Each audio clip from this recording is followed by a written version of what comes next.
ना होगा ना। आप किसी का अनुकरण न करें, आप अपनी स्थिति को देखें। अगर आप किसी का अनुकरण करते हैं कि हमने उनको देखा है वो टीवी देख रहे हैं, तो टीवी में क्या देख रहे हैं, कहां स्थिति है, हमें क्या पता। हमको जहां पहुंचना है उसके लिए हमारे लिए बाधक है, हमें नहीं देखना है। अगर आप माना कि कोई नाटक ही देख रहे हैं, कोई ऐसे सीरियल ही देख रहे हैं और उसमें अभिनय करने वाले तो संसारी भोगी पुरुष ही है ना, आप कोई त्यागी जितेंद्री महात्मा को थोड़ी देख रहे हैं, तो उस देखने में तन्मयता आती है। जिसको हम देखते हैं उस पर हम आसक्त होते हैं, तभी तो उसका सुख दुख अनुभव होता है। देखो कोई ऐसी रोने वाली सीन आए तो रोना आ जाएगा, हंसने वाली आ जाए तो हंसना आ जाएगा, ऐसे तो उसका प्रभाव हम पर पड़ रहा है ना। तो हम किसी के अभिनय करने वाले के अंग प्रत्यंग को देख रहे हैं और वो कामुक होकर कोई काम चेष्टा कर रहा है या कोई ऐसा, वो सारा का सारा मन कवर कर रहा है आपका, और एकांत होते ही फिर जो मन अपना मनमानी करवाएगा आप नहीं सह पाएंगे। इसलिए नेत्र का ब्रह्मचर्य सबसे पहले शुरू कीजिए। आपको वो चीज नहीं देखनी, वो बात नहीं पढ़नी, वो दृश्य नहीं। श्रीमद् भागवत में वर्णन है, कोई पशु पक्षी भी मैथुन कर रहा हो, अचानक दृष्टि गई तो मानसिक प्रणाम करके दोबारा दृष्टि नहीं जानी चाहिए।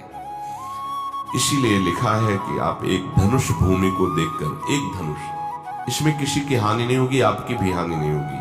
आप एक धनुष भूमि देख करके ही चलिए, मतलब बहुत लंबी दूरी देखने की जरूरत नहीं है, बहुत दृष्टि उठा करके इधर उधर गर्दन हिलाने की जरूरत नहीं है।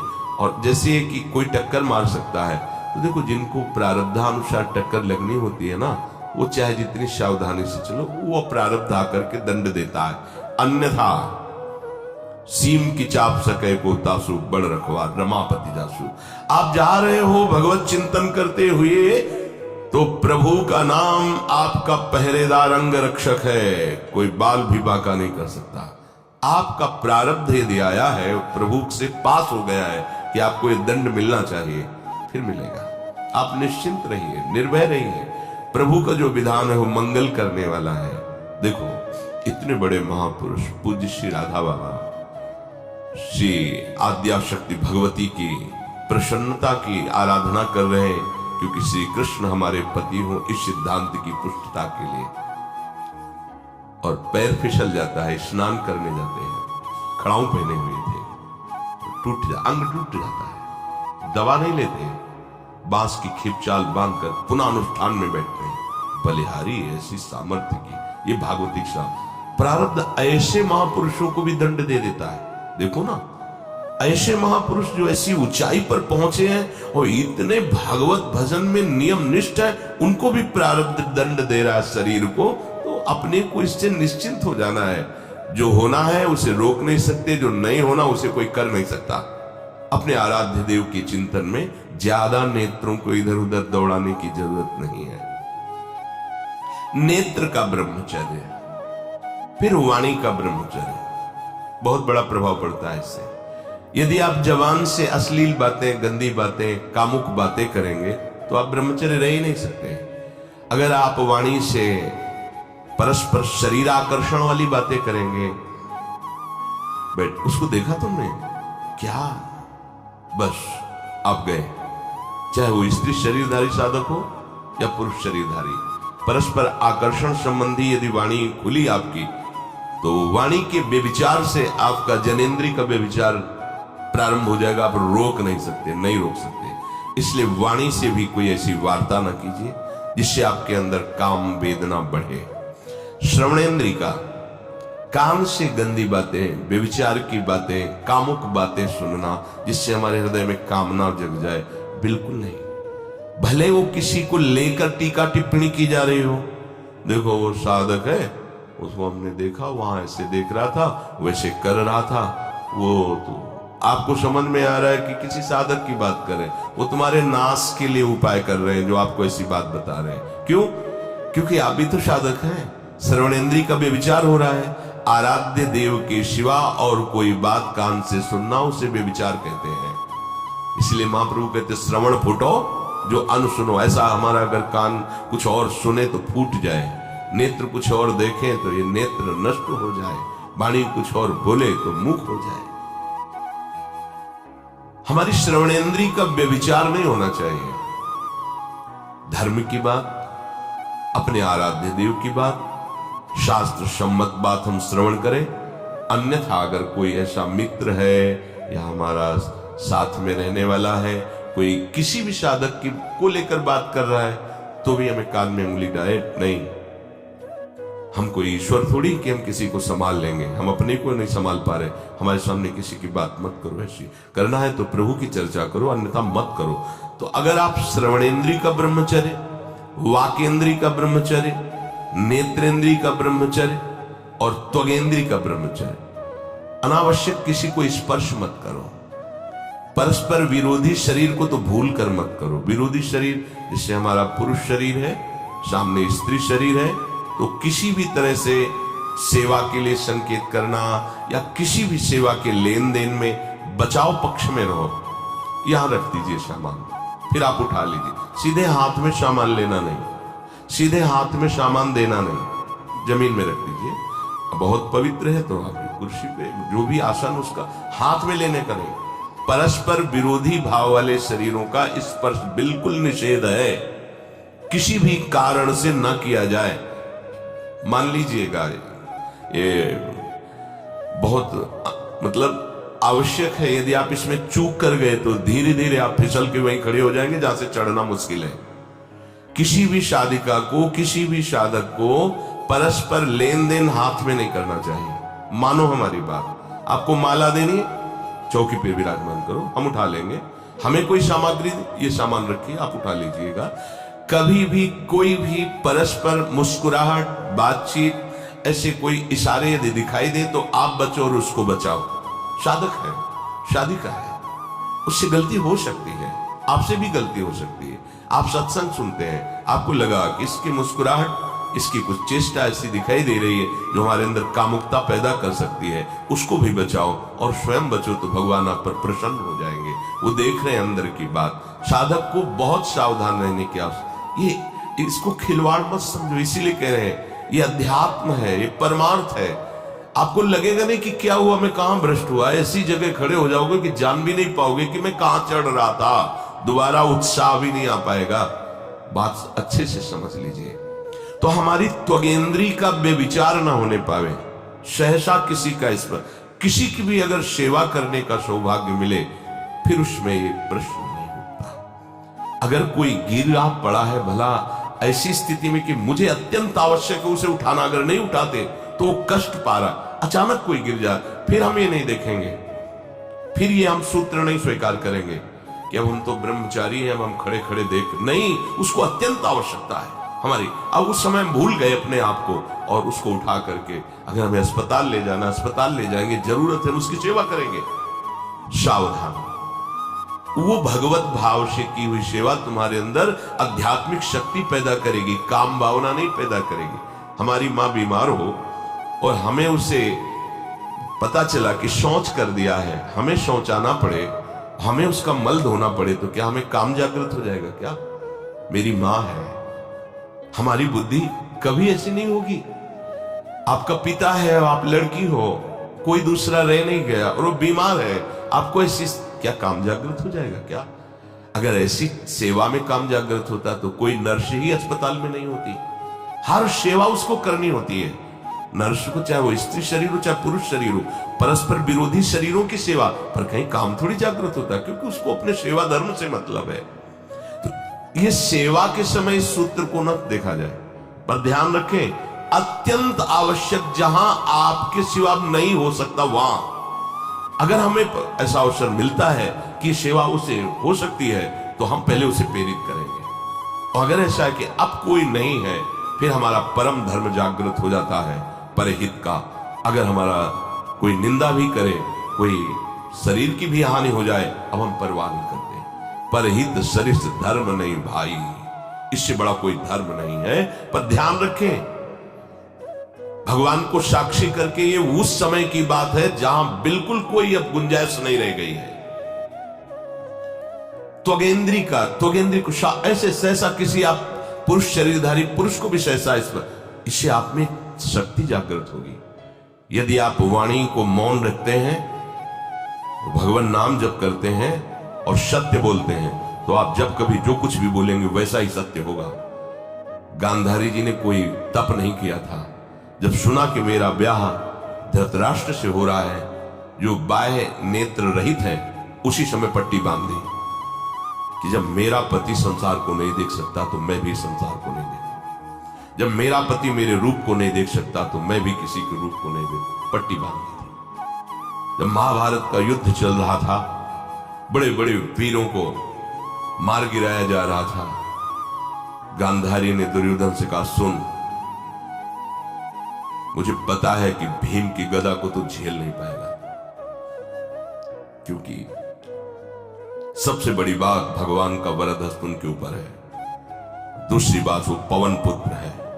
वो जब अपने आवेश में आ जाएगा तो तेरी सामर्थ्य नहीं कि उसकी गदा के प्रहार को तू सह सके, पर मैं तुझे शक्ति प्रदान करूंगी। मैं एक पतिव्रता हूं, आज तक कभी पति का वरण करने के बाद कुछ देखा नहीं है।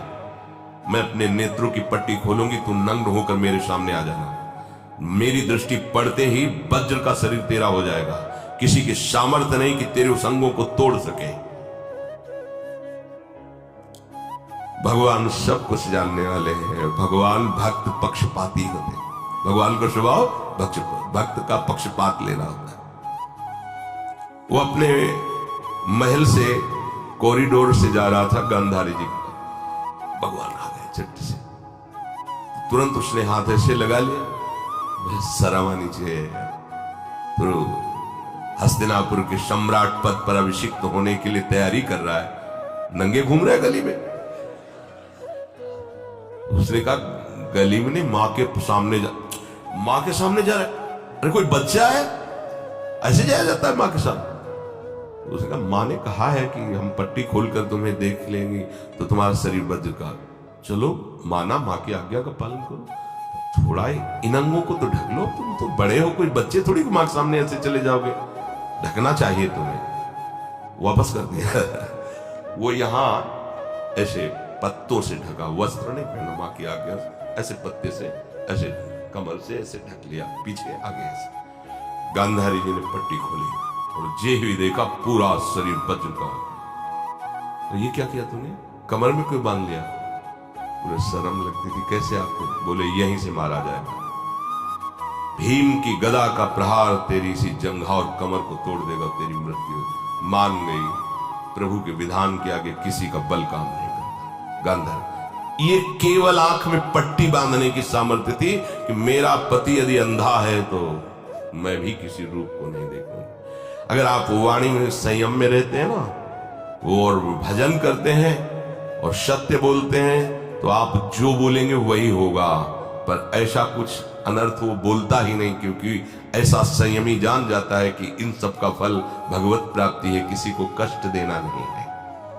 एक एक इंद्री का जब आप ब्रह्मचर्य संयम करोगे तब आपका वीर संयम होगा। ध्यान रखना, आप नेत्रेंद्री से गंदे चित्र देखें, श्रवणेंद्री से गंदी बातें सुने, वाणी से गंदी बातें बोले, रसेंद्री से गंदा भोजन करें और सोचे ब्रह्मचर्य रह जाएंगे। बिल्कुल नहीं, कदापि नहीं। ब्रह्मचर्य कोई खिलवाड़ नहीं है। जो ये तो हुआ इंद्रियों का, फिर आता है अंतःकरण का ब्रह्मचर्य। हमारा मन काम की तरफ तभी जाता है जब उसको निज सुख नहीं मिलता।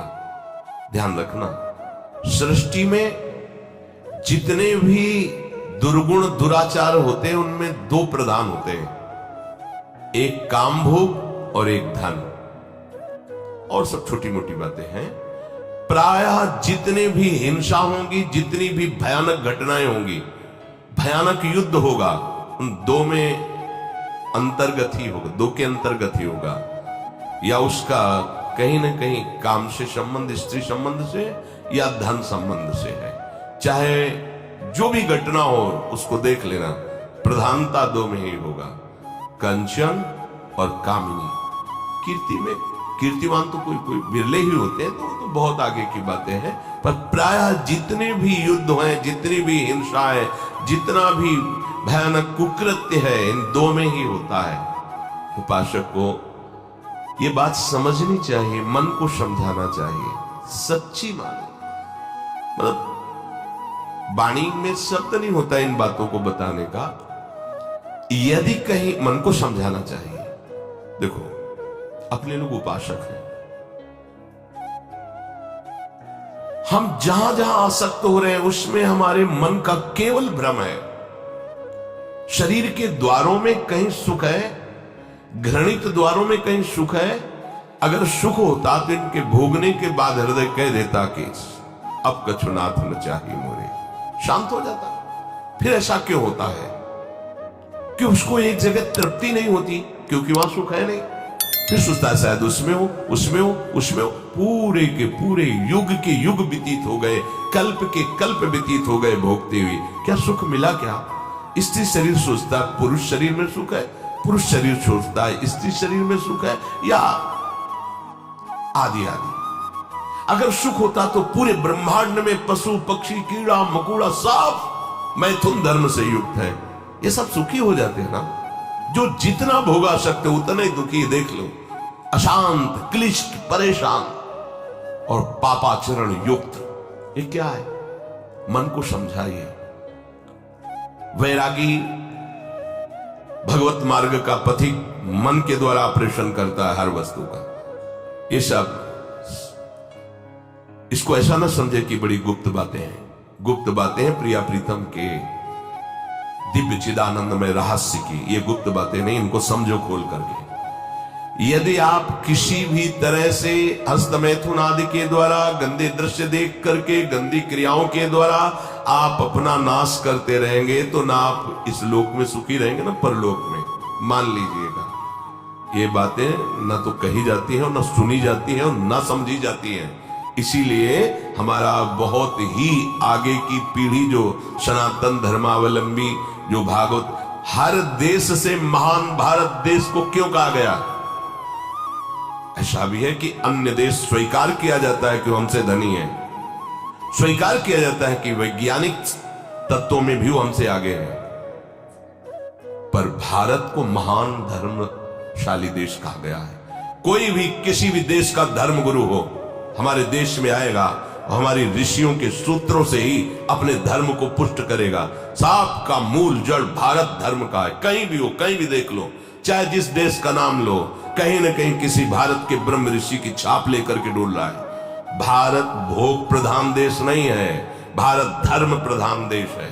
यहाँ धर्म गुरुओं के द्वारा धर्म स्थापना करके चलाया जाता है। यहाँ आज जो हम समझ रहे हैं कि बाहरी परिपाटी हमारे भारत में आ जाए तो भारत आधुनिक और सर्वश्रेष्ठ देश माना जाएगा, कभी नहीं। भारत अपनी परिपाटी से चलता है, तब सब देशों के ऊपर राज्य करता है।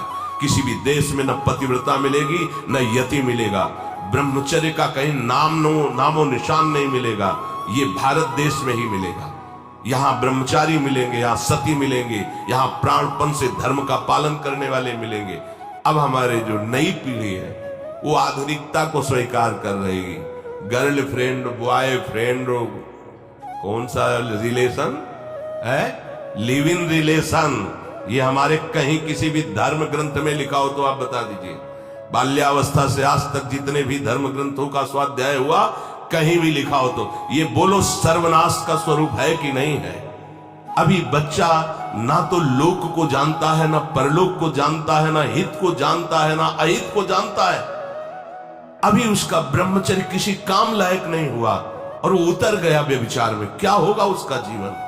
क्या होगा जीवन? चाहे वो स्त्री स्वरूप में चाहे पुरुष स्वरूप में हो, क्या बिना संयम के ये पशुता के व्यवहार से किसी की ना लौकिक उन्नति होती है ना परमार्थिक उन्नति होती है? पर कौन सुनेगा?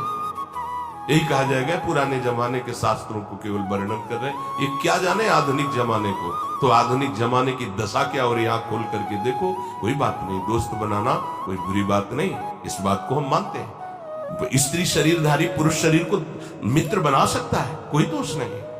पुरुष शरीरधारी स्त्री को मित्र बना सकता है, कोई दोष नहीं। लेकिन मित्र का क्या कर्तव्य होता है? कुपंथ निवार सुपंथ चलावा, कुमार्ग से हटा करके सुपंथ में चलाना, उसकी समस्याओं को दूर करके उसको आनंद में से युक्त करना, उसको सहयोग करना, ना कि शोषण करना।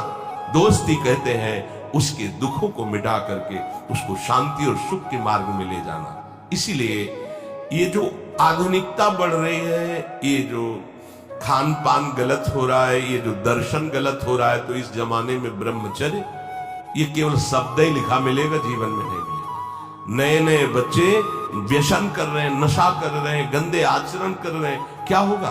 कैसे आगे कोई समझेगा शास्त्र क्या है, धर्म क्या है, बल क्या है? आज नवयुवक 16 से 28 के बीच में कोई ऐसा नहीं दिखाई देता है जिसमें आध्यात्मिक थोड़ा भी बल हो, काम क्रोध आदि सहने की सामर्थ्य हो। अपने बूढ़े माता पिता को थप्पड़ मार रहे हैं, बूढ़े माता पिता को गाली दे रहे हैं, बूढ़े माता पिता जिन्होंने खवा पिला के इतना बड़ा, उन्हें अनाथालय भिजवाया जा रहा है, उनको छोड़ दिया जा रहा है। आप विदेश घूम रहे हैं, उनके खाने की व्यवस्था घर में नहीं। क्या है ये? आज आधुनिक विद्या का ये प्रभाव है। विद्या विनयम ददाति, जो अपने वयोवृद्धों की सेवा नहीं कर सकता वो क्या विद्या पढ़ा? जो दूसरों की रक्षा नहीं कर सकता क्या विद्या पढ़ा? क्या विद्या का यही स्वरूप है दूसरे का शोषण करना? क्या विद्या का यही स्वरूप है कि शराब पीना, ड्रग्स का ये नशा करना? ये क्या विद्या सिखाती है? वो कहा जाता है आज तो आधुनिक विद्या बढ़ रही है। मुझे लगता है संयम में रहना ही विद्या का वास्तविक स्वरूप